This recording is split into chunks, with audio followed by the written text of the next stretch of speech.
Алматы гарнизонындағы десанттық шабуылдау әскерінің қатарына жуырда ғана алынған сарбаздар әскери оқу жаттығудан өтті.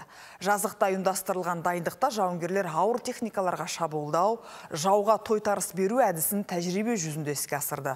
Осылайша 200-ден астам жас десанттың біліктілігі мен білімі тексерілді. Тақырыпты әріптесім Оразай Нұртайұлы жалғастырсын.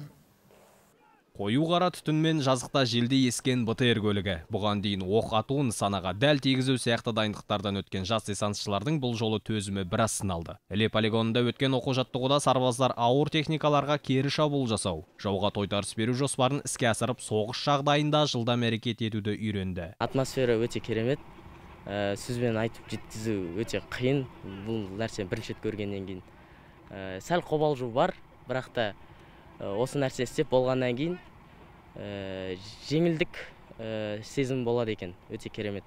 Дайындықтан өткен 249 сарбаздың көбі әскери қызметкерлердің айтуынша десантшылар қатарына өз қалауымен келген. Барлығы армияға бір ай бұрын ғана шақырылған.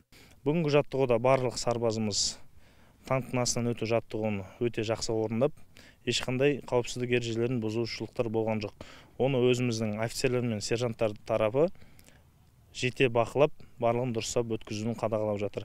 Командирлердің сөзінше, бұл іс-шара жауынгерлердің ант қабылдау рәсіміне дейін сарбаз өмірін шынайы сезіну үшін ұйымдастырылған. Енді жас десантшылар майданда ұрыс жүргізудің өзге әдісін де меңгеретін болады. Оразай Нұртайұлы, Думан Сүлейменов, Информбюро, Алматы облысы.